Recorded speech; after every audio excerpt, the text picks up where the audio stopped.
ज्वलंती शस्त्राणि नैनम दहति पावक न चैनम क्लेदेन्ते आपो न शोष्यति मारुतः। श्रीमद् भगवद गीता में भगवान श्री कृष्ण अर्जुन से कहते हैं, इस आत्मा को शस्त्र काट नहीं सकती और अग्नि इसे जला नहीं सकती, जल इसे गीला नहीं कर सकता और वायु इसे सुखा नहीं सकती। ये आत्मा अजर है, ये आत्मा अमर है। आत्मा एक शरीर को त्याग कर नए शरीर को धारण करती है, जिसे अगर विज्ञान की भाषा में मैं समझाना चाहूं तो एल्बर्ट आइंस्टीन के law of conservation of energy की थ्योरी देते हुए उन्होंने कहा, energy can neither be created nor destroyed, rather it can only be transformed or transferred from one form to another। यानी ऊर्जा को ना बनाया जा सकता है ना नष्ट किया जा सकता है, इसे केवल एक रूप से दूसरे रूप में परिवर्तित किया जा सकता है। गीता का सिद्धांत ना काटना सिखाता है ना बांटना, और जो गीता सिद्धांत और नीति के बाद सिखाती है, नियत से नियति की राह को प्रशस्त करती है, वहां वोट की राजनीति में एक है तो सेफ है कहां खड़ा होता है, बटेंगे तो कटेंगे ये कहां खड़ा होता है। या फिर जैसा श्री कृष्ण गीता में कहते हैं, अशोच्यानवशोचस्त्वम, मतलब ये कि जिस विषय में चिंतन करने की आवश्यकता नहीं है पार्थ, उस विषय पर चिंतन मत करो। क्या सत्य है, क्या सनातन है। चर्चा के लिए राजनीति की जानकारी को गीता रामायण के सार के साथ जोड़कर चर्चा में पारंगत बीजेपी सांसद सुधांशु त्रिवेदी, सत्य सनातन। हरे ओम सहस्रासे रेखा पुरुषः सहस्राक्षरः सहस्रपादः समेघं सर्वतः प्रकटयत्तत्तसाङ्गुलं कुरुक एवेदं सर्वं ददभूतं दक्षाभाप्यं भूतान्यतमस्ये सानो जदन्येन तिरोहति। सुधांशु जी, हमारा धर्म सिखाता है धारणा इति धर्म, यानी कि जो धर्म को धारण करता है वही धर्म कहलाता है। और इस धर्म की व्याख्या तो सदियों से होती चली आ रही है। प्रधानमंत्री नरेंद्र मोदी जब ये कहते हैं कि हिंदुओं की एकता का महायज्ञ होने जा रहा है, ये कौन सी एकता है, ये क्या महायज्ञ है? देखिए, हमारे यहाँ जो धर्म की परिभाषा की गई, धारणाति धर्म, यह ध धातु से बना है। एक सबसे बड़ी बात आप देखिए कि संस्कृत में जितने शब्द हैं सबके धातु भी होती है। धातु क्या है? उसका मूल तत्व। जैसे एक धातु है लोहा, लोहे से बहुत सारी चीजें बनती हैं। कोई धातु है तांबा, उससे बहुत सारी चीजें बनती हैं। उसी प्रकार बहुत से शब्द बनते हैं। मूल धातु क्या है? ध। धा का अर्थ होता है धारण करना, इसीलिए देखिए धा से ही धैर्य बना है। धैर्य ही आपके अंदर की कॉन्शियसनेस को धारण करता। ध धातु से ही धरती बनी है, धरती सबको धारण करती है, इसीलिए धा से ही धर्म बना है।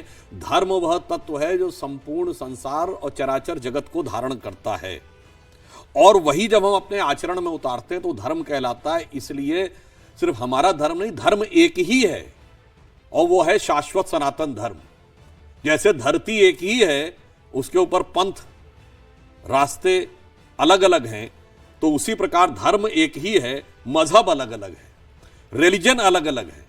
जैसे रास्तों की पहचान होती है, रास्तों का एक डेस्टिनेशन होता है, वैसे मजहब और रिलीजन की एक पहचान होती है, उसका एक डेस्टिनेशन होता है, उसकी एक आइडेंटिटी होती है, पर धर्म तो सबको धारण करता है। और जो माननीय प्रधानमंत्री जी ने कहा महाकुंभ के लिए, तो मैं सिर्फ एक बात बताना चाहता हूं आपसे। मैं पूछूं, दुनिया का सबसे बड़ा जो कार्यक्रम है, ऑर्गेनाइजेशन, वो कहां होता है? सबसे बड़ी जो लोग जुड़ते हैं, कुंभ।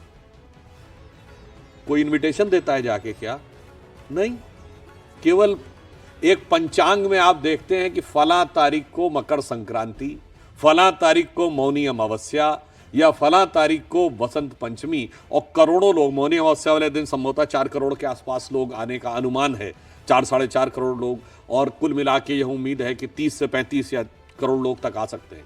मैं चुनौती से पूछता हूँ, दुनिया में कोई ये बताइए कार्यक्रम जहाँ पर कि बगैर इन्विटेशन के इतने लोग आ जाते हो। यहाँ पे हिंदू धर्म की एक विशेषता आपको बताऊँ, हमारे जितने पर्व हैं वो सेलेस्टियल क्लॉक से भी गवर्न है।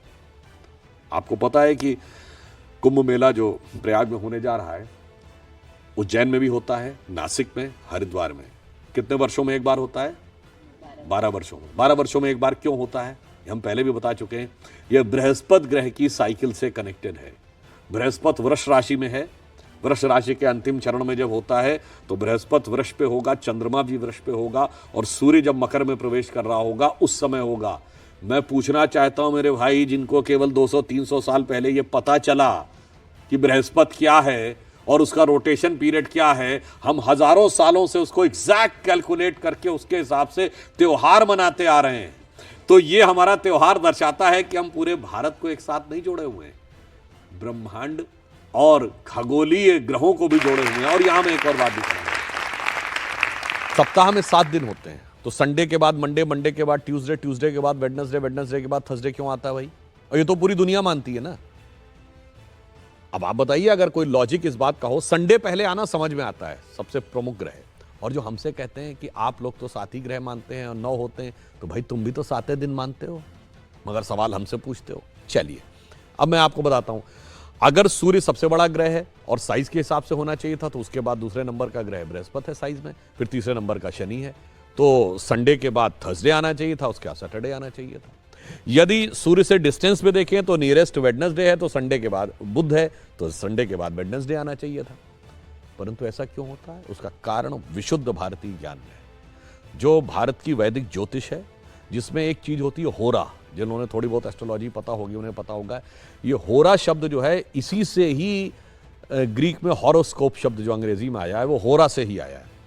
अब होरा ये होती है कि यदि सूर्य की पहली होरा है तो 24 घंटे के बाद जब 25वां घंटा लगेगा, यानी नेक्स्ट ये जो फर्स्ट होरा होगी वो होगी चंद्रमा की। फिर चंद्रमा के बाद जो नेक्स्ट 25वें घंटे में पहली होरा आएगी वो आएगी मंगल की, मंगल के बाद बुध की। एग्जैक्टली जो वैदिक एस्ट्रोलॉजी के होरा के कैलकुलेशन का जो सीक्वेंस है कि सूर्य, चंद्र, मंगल, बुध, बृहस्पति, शुक्र और शनि, उसी सीक्वेंस में ये हफ्ते के 7 दिन हैं। और ये हम सब ने सुना भी है, ध्यान किसी ने नहीं दिया। जब हम पूजा करते हैं अपने घर में, और तो वो नवग्रह शांति का मंत्र सब लोग सुने जरूर होंगे पंडित जी के मुंह से, ध्यान नहीं दिया होगा। उसमें क्या है? ब्रह्मा मुरारी त्रिपुरांतकारी, भानु शशि भूमि सुतो बुधश्च, गुरुश्च शुक्र शनि राहु केतु, सर्वे ग्रहा शांति करो भवन। सबसे पहले क्या है? भानु यानी सूर्य, शशि यानी चंद्रमा, तो मंडे के बाद, संडे के बाद मंडे, भूमि सुतो मंगल, देन ट्यूसडे, बुधश्च, गुरुश्च शुक्र शनि। और यहां मैं एक और बात भी करना चाहता हूं, बहुत से लोग कहते थे कि हिंदू धर्म में बड़ा भेदभाव है। कभी आपने कुंभ मेले में देखा है कि वहां क्या जातियों के अलग अलग वो बटे रहते हैं? क्या सब आते हैं और सब आकर उसी भाव से रहते हैं? हमारे यहाँ क्या कभी आपने देखा है जातियों के मंदिर हैं, जातियों के शमशान घाट हैं? मगर दूसरी जगह आपने देखा होगा वर्गों के मस्जिद हैं, वर्गों के चर्च हैं, वर्गों के कब्रिस्तान हैं। इसके बावजूद हमें दिया गया ये ज्ञान है कि हमारे यहाँ डिवीजन है और वहां डिवीजन नहीं है।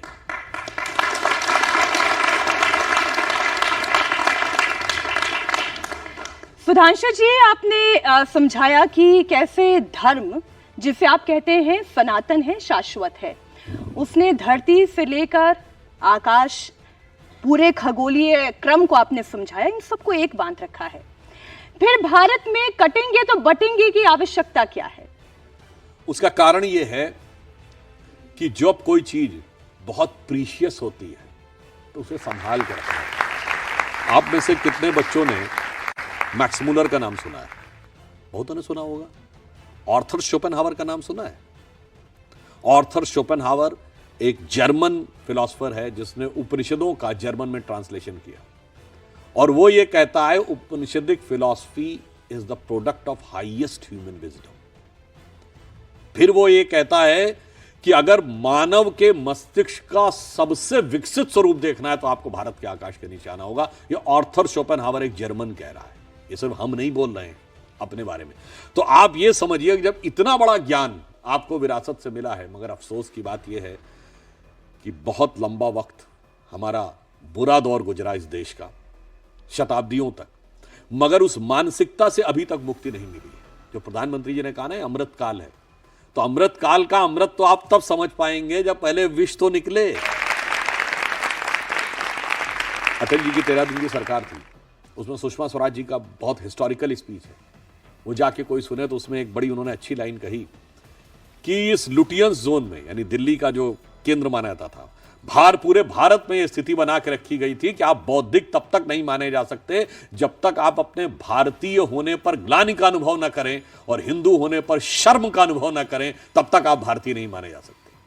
उस चीज से बाहर निकालना है, उससे अगर सेफ रखना है तो इसलिए कहा जाता है। और मैं एक और बात बताऊं, हमारा पराभव कैसे हुआ था? जो बटेंगे तो कटेंगे और एक हैं तो सेफ है। जब हम राजा अंभी और पोरस के बीच में बट गए थे तो यूनानियों के हाथों कट गए थे। जब हम जयचंद और पृथ्वीराज के बीच में बट गए थे तो गौरी के हाथों कट गए थे। जब महाराणा प्रताप और मान सिंह के बीच में बट गए थे तो अकबर के हाथों कट गए थे।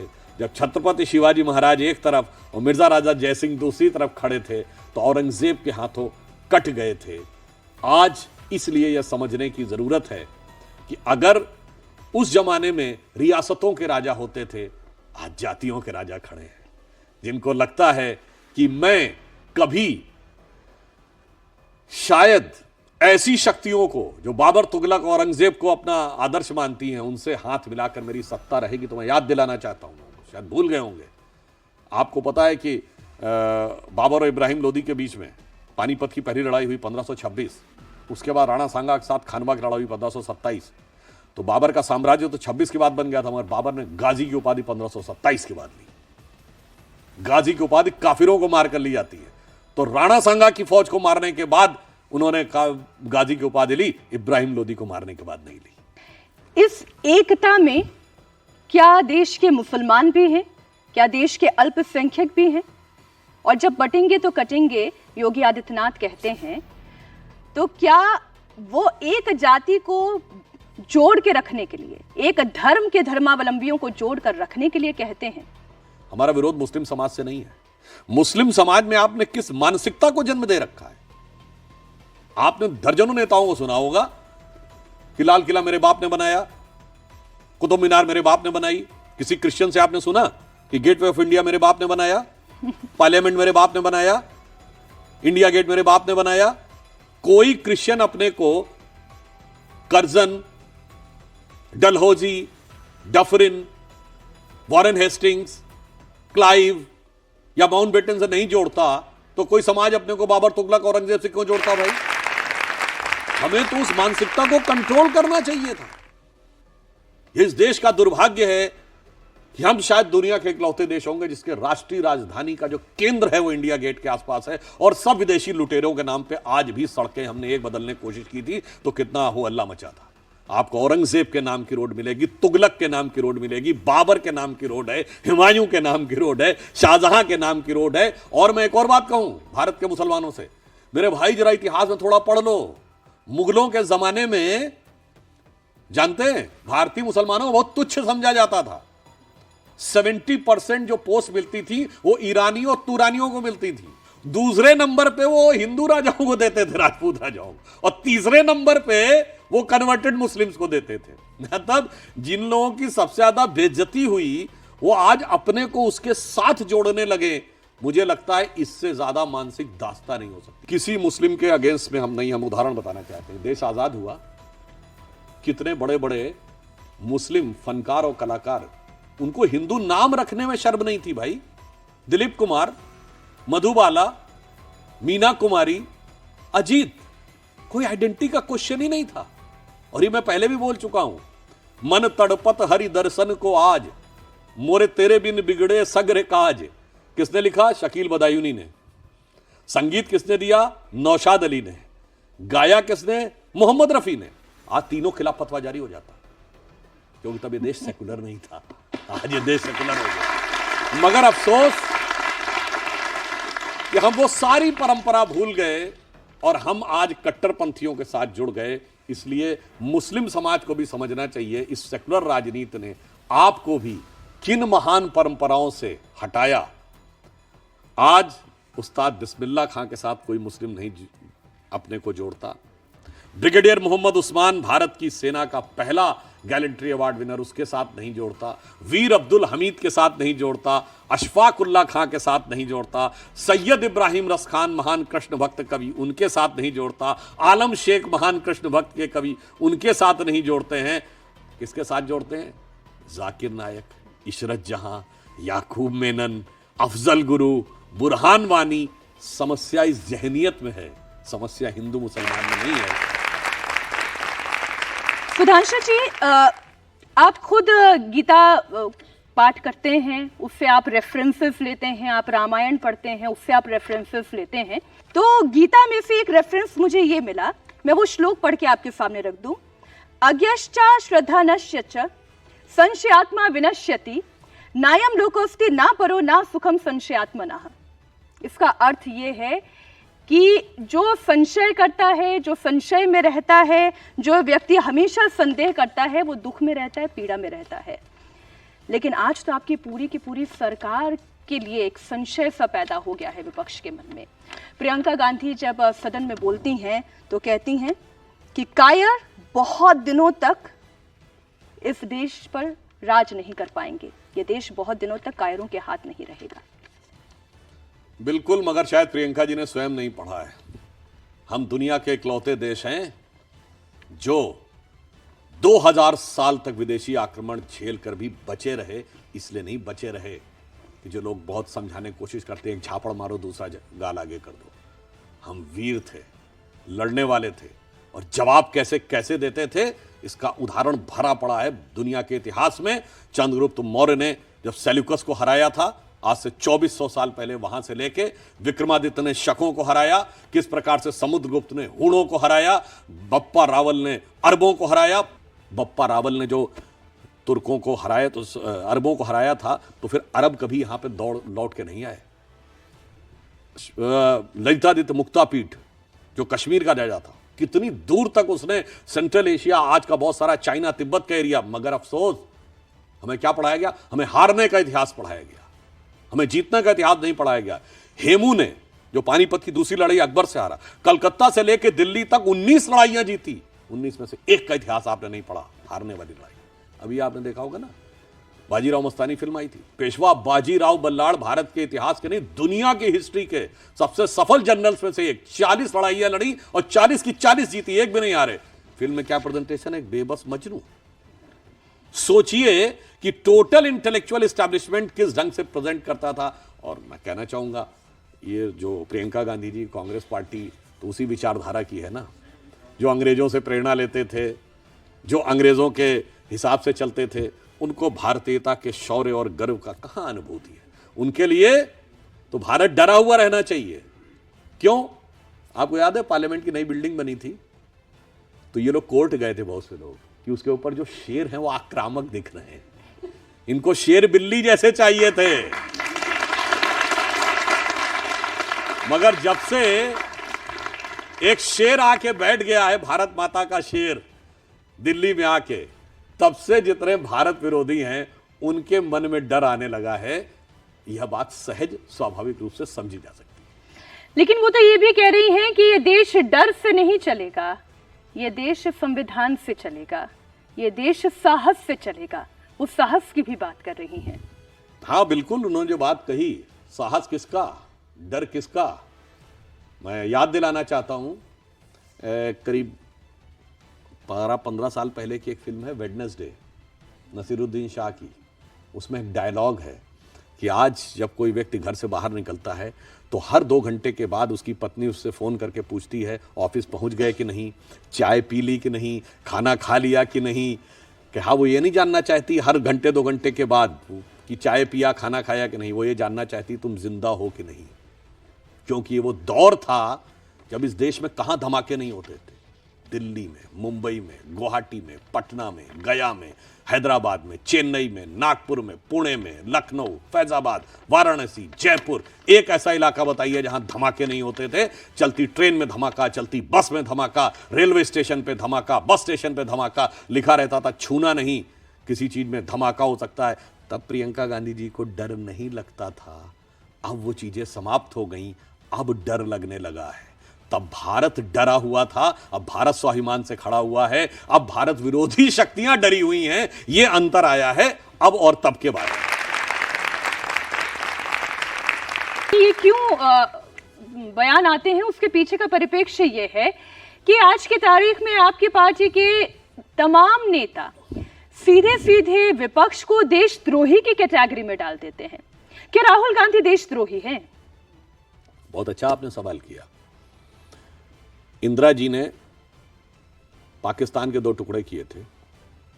इसी चुनाव में पाकिस्तान के पूर्व मंत्री फवाद चौधरी ने राहुल गांधी के पक्ष में ट्वीट किया, नेहरू की तारीफ की और आगे क्या लिखा कि मोदी हटना चाहिए, बीजेपी जानी चाहिए, उसके बाद जो होगा वो कर लेंगे। क्यों नहीं उन्होंने बोला कि mister Fawad Chaudhry mind your business, आप कौन होते हैं बोलने वाले? पाकिस्तान के डिफेंस मिनिस्टर ने सीधे सीधे राहुल गांधी जी की तारीफ की। आर्टिकल 370 के बाद जो पाकिस्तान ने शिकायत करने का प्रयास किया, राहुल गांधी के स्टेटमेंट को कोट किया। आप कल्पना कर सकते हैं, इंदिरा जी का ग्रैंडसन और पाकिस्तान उसको कोट कर रहा है। ये तो मैं दर्शकों के विवेक के ऊपर छोड़ता हूं, जो जाकर विदेश में कहें कि democracy in India has finished, तो उनसे पूछा गया judiciary, yes everything has finished. मगर यह विचार कहां से प्रेरित है? उसी इंटरव्यू में राहुल गांधी ने क्या बोला जब उनसे पूछा गया कि आपका अलायंस तो मुस्लिम लीग से भी है, तो उन्होंने जो बोला वो इसी तेवर में बोला, Muslim League is absolutely secular, I am having no problem about it. यही बोला था ना। और इसी तेवर में Muslim League is absolutely secular, I am having no problem about it, but BJP is communal. क्या यह महज संयोग है कि पिछले 3 साल से जब जब संसद का सत्र शुरू होता है, यह विदेश में कोई भारत विरोधी खबर छपती है? अभी आइए आप 25 नवंबर, इसी 25 नवंबर को भारत का संसद का सत्र शुरू हुआ। 20 नवंबर को यूएस कोर्ट में अटॉर्नी की रिपोर्ट। अब आइए साहब, अगस्त में मानसून सत्र था, उसी अगस्त में 9 या 10 अगस्त को सेबी के खिलाफ रिपोर्ट। अब आप आइए 30 जनवरी 2023 संसद का सत्र शुरू होता है। 24 जनवरी 2023 हिंडनबर्ग की रिपोर्ट। 30 जनवरी को संसद का सत्र शुरू होता है, जाके डेट चेक कर लीजिएगा। 17 जनवरी बीबीसी की डॉक्यूमेंट्री मोदी जी के खिलाफ। अब आप आइए 19 जुलाई 2023 संसद का सत्र शुरू होता है। 18 जुलाई को मणिपुर का वीडियो। अब आइए 2022 में 19 जुलाई को पेगासस की रिपोर्ट और 20 जुलाई को संसद का सत्र शुरू हो रहा है। और पीछे जाइए 29 या 30 जनवरी 2021 को भारत की संसद का सत्र शुरू होता है और 3 फरवरी 2021 को फार्मर्स की रिपोर्ट। और रिपोर्ट उधर से आती है और इधर से हल्ला मचाया जाता है। अब आप खुद समझ लीजिए, इतने सारे सीक्वेंस ये सिर्फ महज संयोग है या एक व्यवस्थित भारत विरोधी प्रयोग है? एक रिपोर्ट तो आप भी लेकर आ गए सोरोस पर। सोरोस हम नहीं लाए, सोरोस ने तो एलानिया कहा है कि मैंने $1 बिलियन रखा है मोदी की सरकार को हटाने के लिए। मैं विनम्रता और चुनौती से पूछता हूं, कोई भारत के इतिहास में कोई ऐसा चुनाव बताइए जब किसी विदेश में बैठे हुए पैसे वाले व्यक्ति ने, लोग बहुत कहते हैं ना कि वो पूंजीपतियों, अरे पूंजीपतियों का पूंजीपति बोल रहा है और पूंजी का अमाउंट बता के बोल रहा है मैंने $1 बिलियन रखा है मोदी की सरकार को हटाने के लिए। अब बहुत साफ बात थी, इतनी बातें वो कह रहे हैं, एक लाइन में बोलना चाहिए ना कि सोनिया गांधी जी उस फोरम की को प्रेसिडेंट हैं या नहीं, बात खत्म हो जाती। राहुल गांधी की यात्रा में चलने वाले सलिल शेट्टी सोरस फाउंडेशन के वाइस प्रेसिडेंट है, सोरस से जुड़े ऑर्गेनाइजेशन के हैं या नहीं, सीधे बोल देना चाहिए था, बात खत्म हो जाती। ये जो आरोप प्रत्यारोप आपके और विपक्ष के बीच में है, इससे इतर जो आपने पहले इससे बात कही और आपने ये कहा कि हम लॉजिकल बात कर रहे हैं। आप ये कह रहे हैं कि हम संस्कृति और सभ्यता की बात कर रहे हैं। विपक्ष को परेशानी इसी बात की है कि आप हिंदुत्व, सनातन, महाकुंभ, प्रयागराज, आप ये सब बात करते हैं, आप दूसरे पक्ष की बात नहीं करते।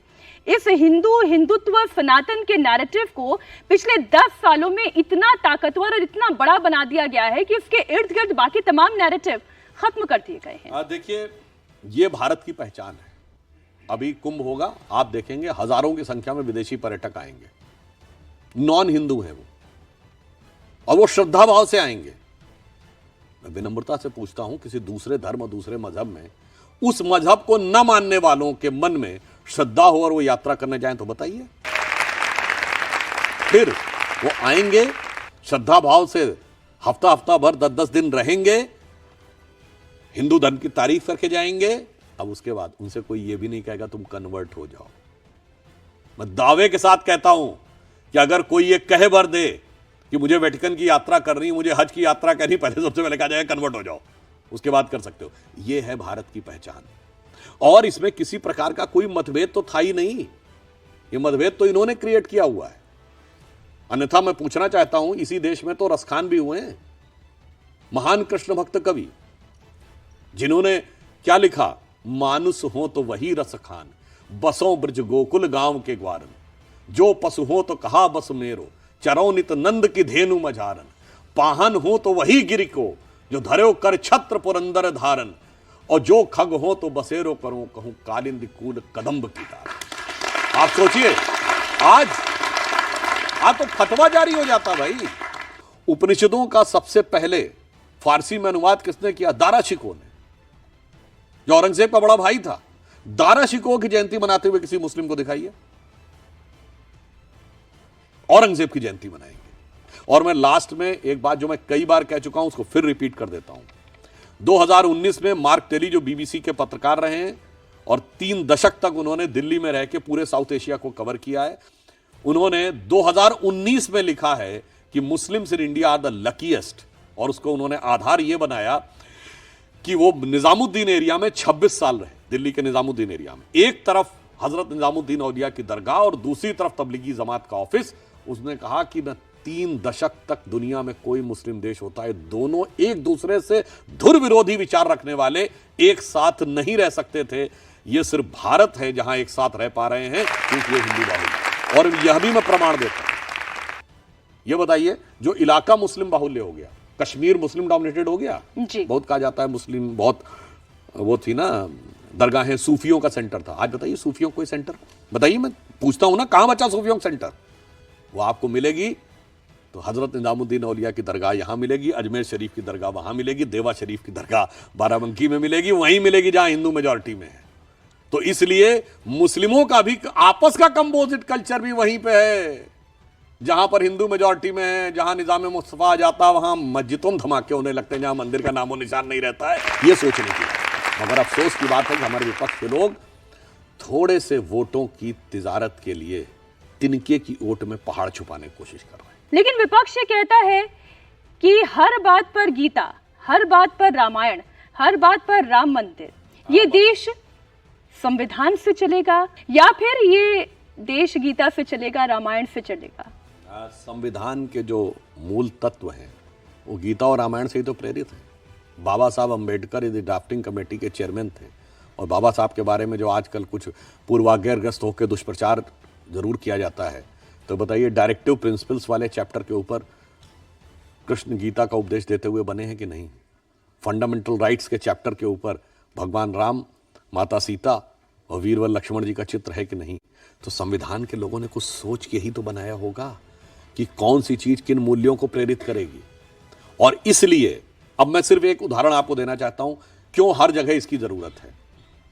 रामायण को आप देखिए, दुनिया का इतिहास भरा पड़ा इस उदाहरण से कि कोई राजा तब तक गद्दी से नहीं हटता जब तक मर न जाए या मार न दिया जाए। भाई भाई का गला काट के गद्दी बैठा है, दुनिया का इतिहास भरा पड़ा है। उसके कंट्रास्ट में वो उदाहरण कि पिता के एक वचन पर जो राज्याभिषेक होने जाने वाला वो बेटा जंगल चला जाए, दूसरा भाई कहे मैं आपके साथ जंगल चलूंगा, जिसको राज्य मिले वो कहे मैं खड़ा हूं रख के शासन करूंगा।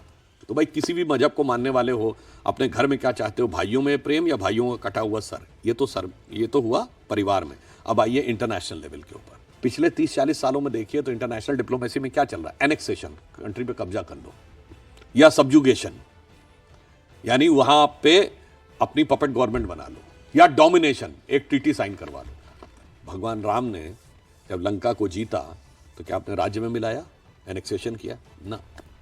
क्या उन्होंने वहां कोई अपना डेप्यूटी बैठाया कि लक्ष्मण से कहा आज से तुम इसके राजा हो गए? ना। सब्जुगेशन भी नहीं किया। क्या कोई ट्रीटी साइन कराई? नहीं। एनेक्सेशन भी नहीं किया। कहा बस अपने अपने धर्म का पालन करो। जो गीता में भगवान कृष्ण ने जो सिद्धांत कहा है, जो सनातन हमारा सिद्धांत है, स्वधर्मे निधनम श्रेय, वो पर धर्मो भयावह, धर्म का पालन करो और बाकी जैसे चलाना हो चलाओ। आज की जियो पॉलिटिक्स में बगैर किसी दूसरे देश को डोमिनेट किए हुए, सब्जुकेट किए हुए, बगैर डिस्ट्रॉय किए हुए पीसफुल कोएग्जिस्टेंस का एग्जाम्पल दिखाई पड़ता है तो भगवान राम के कैरेक्टर में। तो परिवार से लेके और दुनिया तक जो आदर्शों का प्रतीक दिखाई पड़ता है, इसीलिए अटल बिहारी वाजपेयी जी की बड़ी फेमस कविता है, हिंदू तन मन हिंदू जीवन रग रग हिंदू मेरा परिचय। उसका जो अंतिम छंद है वो कहते हैं, होकर स्वतंत्र मैंने कब चाहा मैं कर लूं जग को गुलाम, मैंने तो सदा सिखाया है करना अपने मन को गुलाम। गोपाल राम के नामों पर कब मैंने अत्याचार किया, कब दुनिया को हिंदू करने घर घर में नरसंहार किया, कोई बतलाए काबुल में जाकर कितनी मस्जिद तोड़ी, भूभाग नहीं शत शत मानव के हृदय जीतने का निश्चय, हिंदू तन मन हिंदू जीवन रग रग हिंदू मेरा परिचय। सुधांशु जी, हिंदू शब्द से निकला हुआ हिंदुत्व और इसके ऊपर सनातन, इसे थोड़ा समझाएं। सनातन जानते क्या है? जिसका कोई आदि और अंत ना हो, शाश्वत है। शाश्वत। अब आदि और अंत कहां पे नहीं होता है? जानते किसमें नहीं होता है? आप सर्किल को देखिए, सर्किल के सर्कमफ्रेंस पे आप चलिए तो उसका एंड नहीं मिलेगा, कंटिन्यूअस चलता रहता है। और हमारे यहां हर चीज चक्रीय मानी गई है, काल भी चक्र है। और भारत की धरती पर जितने धर्म संप्रदाय हुए हैं उत्पन्न हुए हैं, सब में एक चीज कॉमन है कि पुनर्जन्म को सब मानते हैं। तो जो परपीचुअल होगा वही सनातन को समझ पाएगा। जो जिसको समझ में आता है कि एक स्टेज पे जाके चीज़ रुक जाती है, वो कैसे अनादि अनंत को समझेगा। जैसे ये यहाँ से यहाँ तक आप एक लाइन देखिए तो ये स्ट्रेट लाइन नज़र आती है, क्या स्ट्रेट लाइन है क्या? जब तक आपकी सोच और दृष्टि छोटी है आपको स्ट्रेट लाइन नजर आ रही है। 36,000 किलोमीटर जाके जियो स्टेशनरी ऑर्बिट में देखिए तो ये अर्थ के रेडियस के सर्किल का आर्क है, तब ये सर्किल नजर आएगी। विराट दृष्टिकोण होगा तो सृष्टि का चक्रीय क्रम नजर आएगा, तब आप सनातन को समझ पाएंगे। तो फिर ये हिंदुत्व, ये आइडियोलॉजी ये कहां से आई फिर? देखिए, ये बहुत ही एब्सर्ड बात है कि हिंदू और हिंदुत्व में अंतर है। मनुष्य और मनुष्यत्व में कोई अंतर है क्या? भारत और भारतीयता में कोई अंतर है? पुरुष और पुरुषत्व में कोई अंतर है? स्त्री और स्त्रीत्व में कोई अंतर है? ये केवल इलॉजिकल बातें कही जाती। बस अंतर जानते क्या है? जब तक आपकी आइडेंटिटी सुप्त पड़ी रहे तब तक आप हिंदू हैं, और जब आपको अपनी शक्ति का आभास होने लगे तो हिंदुत्व हो जाता है। क्योंकि हम धर्म की बात कर रहे थे, आपने कहा कि एक ही धर्म है, सनातन है, और इसके अलावा सारे पंथ हैं या संप्रदाय हैं। तो मेरा प्रश्न ये है कि ये देश धर्म से चलेगा या फिर ये देश सौहार्द से चलेगा या नफरत से चलेगा? क्योंकि आज की परिस्थिति कुछ यही कहती है कि धर्म बड़ा या देश बड़ा। देखिए, ये देश धर्म के ही भाव से चलता है, क्योंकि हिंदू धर्म ही एक ऐसा, जिसमें विनम्रता से कहना चाहूंगा, आप कहीं लिखा दिखा दीजिए कि गैर हिंदू के साथ कैसा बर्ताव करना चाहिए, कहीं नहीं लिखा है। बाकी पंथों मजहबों में लिखा हुआ है। हमारे यहाँ ना कोई जिम्मी का कॉन्सेप्ट है, ना कोई जजिया का कॉन्सेप्ट है, ना कोई और कॉन्सेप्ट है, इसीलिए सबको साथ में लेकर चलते हैं। तो धर्म हमारा ये है, और यह देश धर्मनिरपेक्ष नहीं है। इसीलिए जो official translation of Indian constitution है उसमें कहीं धर्मनिरपेक्ष शब्द नहीं है, वहां पंथ निरपेक्ष शब्द है। मगर इसके बावजूद एक फर्जी शब्द गढ़ा गया, धर्मनिरपेक्ष धर्मनिरपेक्ष धर्मनिरपेक्ष। वो इसलिए किया गया कि भारत की जो जैसे धर्म की जो परिभाषा है वह है धृति क्षमा दमोस्तेयम शौच इंद्रिय निग्रह धी विद्या सत्यम अक्रोधो दशकम धर्म लक्ष्मण। मतलब धैर्य है, विद्या है, क्रोध न करना है, चोरी ना करना है। इनमें कहीं क्या किसी एक पूजा पद्धति का नाम है? ना। किसी एक किताब का नाम है? ना। किसी एक कोई मैसेंजर ऑफ गॉड का नाम है? ना। और आपको एक और बता दो, ये मनुस्मृति में लिखी है धर्म की परिभाषा। इसमें कोई कॉन्फ्लिक्ट नहीं है। हाँ, कॉन्फ्लिक्ट वहां पे आता है जब आप कहते हैं जो मैंने कहा ये फाइनल है, इसके अलावा जो भी है वो उसको हिकारत की नजर से देखना है, तब समस्या आती है। इसलिए भारत में यदि सबको साथ में लेकर चलना है तो वो केवल हिंदू धर्म के भाव के साथ आप साथ लेकर चल सकते हैं। और इसीलिए जहां जहां हिंदू धर्म का प्रभाव खत्म होता चला गया, जहां हिंदू घटा वहां देश बटा। आपने मनुस्मृति की चूंकि बात कर दी, तो सबसे ज्यादा अगर प्रतियां जलाने की तस्वीरें आई हैं तो वो मनुस्मृति की ही आई हैं। क्या कारण है? उसका कारण एक बहुत बड़ा कारण है। वैसे तो मैं बहुत सारे लोगों से कहूंगा कि अगर कोई मुझे 1870 से पहले की कोई मनुस्मृति ला के दिखा दे तो अपने आप में 1870 से पहले की अंग्रेजों के जमाने में छपी थी। जैसे आपको रामचरितमानस की 400 साल पुरानी प्रति मिलेगी, वेदों की जो प्रति है 2000 साल पुरानी मिलेगी, उसकी मिलेगी नहीं। और मैं कहना चाहूंगा कई बार बहुत सारी चीजों के बारे में, अब जैसे एक छोटी सी बात, हम सब एक वाक्य बोलते हैं कि भारतीय संस्कृति में कहा गया यत्र नार्यास्तु पूज्यन्ते रमन्ते तत्र देवता। ये कहां लिखा है? मनुस्मृति में लिखा है। ठीक है, मगर मजे की बात यह है कि जो लोग ये कहते हैं कि 4 बीबी होनी चाहिए, जो कहते हैं ट्रिपल तलाक होना चाहिए, जो कहते हैं हलाला होना चाहिए, जो कहते हैं मेहरम होना चाहिए, मगर उसमें कोई खराबी नहीं है, और यत्र नार्यास्तु पूज्यन्ते रमन्ते तत्र देवता में खराबी है, तो मुझे लगता है इस बारे में भी जरा ईमानदारी से विश्लेषण करने की जरूरत है। मैं आपसे अंतिम प्रश्न, सनातन की अगर विवेचना करने के लिए आज के युवाओं को आप समझाना चाहें तो सबसे सही पुस्तक, सबसे सही ज्ञान का स्रोत क्या हो सकता है? कि ये उन रिलीजन, पंथ या मजहब पे लागू होती जो एक पुस्तक पे भरोसा करते हैं। हमारे यहाँ तो इतना वर्सेटाइल और डाइवर्सिफाइड है, और हमारे यहाँ तो अलग अलग कैटेगरी, जैसे आप प्योर अगर एब्सोल्यूट इंटेलेक्ट तक पहुंच पाए तो वेद पढ़िए, फिर आपको लगे उसमें समस्या है तो उपनिषद पढ़ लीजिए, फिर उपनिषद में भी लगे कि अब वो भी बहुत जटिल है तो गीता पढ़ लीजिए, अब वो भी लगे जटिल है तो रामायण की कहानियां पढ़ लीजिए, वो भी लगे जटिल है तो पंचतंत्र की कहानियां पढ़ लीजिए। हमारे यहाँ हर प्रकार की चीज के लिए सब तरफ सब प्रकार की चीजें उपलब्ध हैं, और यही वजह है कि इस बुरे दौर में, मैं एक और बात फाइनली कहना चाहूंगा, जिन लोगों को लगता है कि हिंदू धर्म और भारतीय संस्कृति में हमारे प्राचीन ग्रंथों में बेकार की बातें भरी हुई हैं, बड़े बड़े साइंटिस्टों ने, और रॉबर्ट ओपेनहाइमर ने, जिसने कि एटम बम बनाया, उसने तो गीता के बारे में कोट किया, वो तो आप सबको पता होगा। वैसे तो उस मूवी में गलत सेंस में वो यूज हुआ, मगर मूवी में भी इसका उल्लेख है, जो गलत तरीके से उसका चित्रण है कि रॉबर्ट ओपेनहाइमर ने जब परमाणु बम का पहला विस्फोट हुआ 16 जुलाई 1945 को मैनहट्टन प्रोजेक्ट के साथ, उसका। और बाकी मैं कहूंगा बच्चों से, मैट्रिक्स मूवी कितनों ने देखी है? पुरानी वाली 99 सभी ने देखी होगी। 2002 वाली मैट्रिक्स 2 कितनों ने देखी है? अगर नहीं देखी है तो नेट पे जाना, और उसका लास्ट जो कास्टिंग सॉन्ग है वो जरा सुनना। क्या होता, मूवी खत्म हो जाती है, हम उठ के चल देते हैं, हम ध्यान ही नहीं देते। जानते कास्टिंग सॉन्ग लास्ट का क्या बोला? असतो मां सद्गमय तमसो मां ज्योतिर्गमय मृत्योर्मामृतम गमय। हमारा मजाक उड़ाते थे ना कि पितृपक्ष में पितरों को तर्पण देते हैं, ये क्या बेकार की बात है, बेवकूफ़ी की बात है, यहाँ पे किया और वहाँ कैसे हो जाएगा। हम अपने पूर्वजों के इंटेंगल्ड पार्टिकल हैं कि नहीं? एक ही पार्टिकल्स अलग हुए हैं कि नहीं? तो if there is an action on one particle, the action will be on the other particle anywhere in the universe. वो किसी प्लैनेट पे हो, किसी गैलेक्सी में हो, किसी मिल्की वे में हो जाएंगे। इसीलिए मैं कह रहा हूं सनातन को समझना है तो बुद्धि। और लास्ट में एक पॉइंट और कह देना चाहता हूं, बहुत से लोग कहते हैं अरे जब चीज निकल आती है तब आप बता पाते हैं, पहले काहे नहीं बताते? तो हम ये कहते हैं पहले भी लिखी होती है, आप समझने की बुद्धि नहीं रख पाते, इसलिए नहीं बात कर पाते। जैसे चौथी क्लास के बच्चे को आइंस्टीन की रिलेटिविटी थ्योरी की एमएससी की बुक दे दी, वो नहीं समझ पाएगा। जब वो एमएससी में पहुंचेगा तब समझ पाएगा। तो आपका दोष नहीं है, आप जाके धीरे धीरे समझ पा रहे हैं। सुधांशु जी, आपसे चर्चा करके मैं ये बोलूं साइंस की नॉलेज बढ़ती है, अध्यात्म की नॉलेज बढ़ती है, पॉलिटिक्स की नॉलेज बढ़ती है, या सनातन पर ज्ञान बढ़ता है। इतना जरूर है जो अंतिम बात आपने कही कि आपका अपना कर्म ये तय करेगा कि आपकी अपनी नियति क्या होगी। वैसे मैं एक चीज और कह देना चाहता हूं जी बच्चों को, धर्म और विज्ञान कैसे जुड़ा हुआ होता है। अब जैसे मान लीजिए ये आपको भगवा रंग का दिखाई पड़ रहा है, इतनी साइंस तो सबने पढ़ी होगी, या ये ब्राउन कलर का दिख रहा है, तो ब्राउन क्यों दिखता है हमें?